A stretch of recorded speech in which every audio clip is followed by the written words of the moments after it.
So the FIA created what they call a drifting working group, and so essentially the working group is kind of like a think tank of drifting organizers so that they can learn and understand what the sport is about, and really what to do with the sport.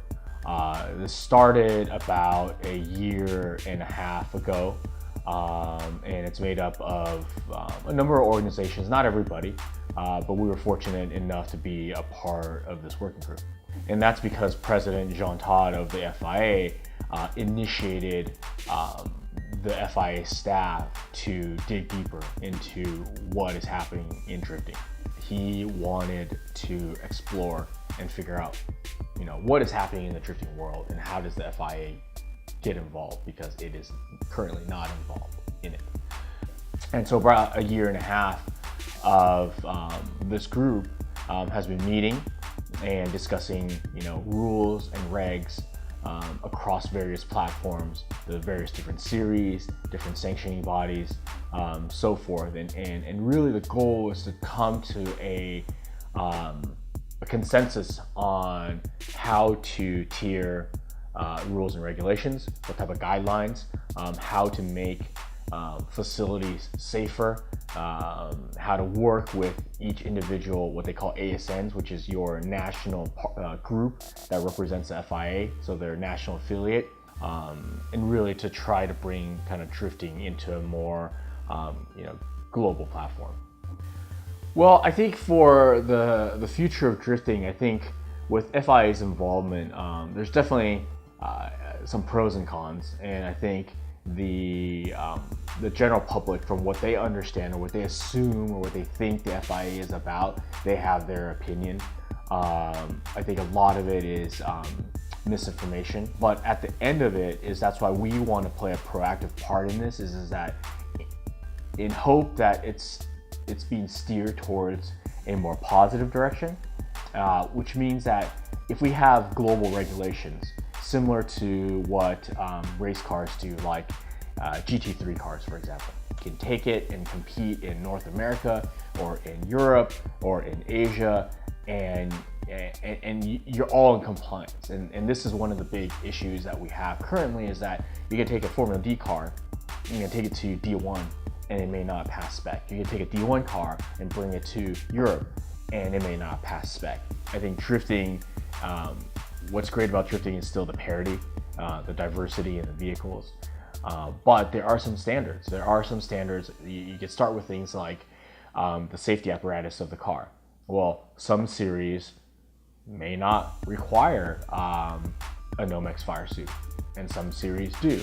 And we require a Hans device, and other series don't. We require, in compartment fire suppression, and some series don't. And so that is the uniformity that we're working on. And to bring kind of this closer together, I think it just means more opportunity for teams, for drivers, for sponsors, for car builders, and even for luring more manufacturers into the sport, because now there is a more cohesive and more uniform kind of global rules and regulations. How we got involved is not it wasn't us and a few organizations going to the FIA and trying to create this group. Rather, we found out that this group was happening and being created, and it seemed to be that we were not necessarily part of the initial conversation. So we took it upon ourselves to speak with similar counterparts, ACIS, which is the FIA affiliate in the United States, and to work with ACIS so that we can be invited and be a part of the drifting working group, which then happened. And then now we're part of the drifting working group. And so we are, hands-on in the conversation that's happening. There's some people in the working group that I've never come across, and that is great to meet and discuss. But I think, obviously with the internet, with email contact, with just being able to get people on a Skype chat or a phone call very easily, there's a group of us have already been really in great communication. There's ourselves and some of our counterparts in Asia and in Australia, New Zealand, and Europe that have all been in communication and in contact with each other to kind of share ideas to figure out, well, how do we get to a common ground. But oftentimes when you're in that environment, you're still so very focused on your series and your sport and how to tackle those issues that those conversations happen when everybody is available. But I think with this working group, with FI kind of like wanting to chime in, it makes everybody a lot more proactive to come to the table and to figure out some common ground.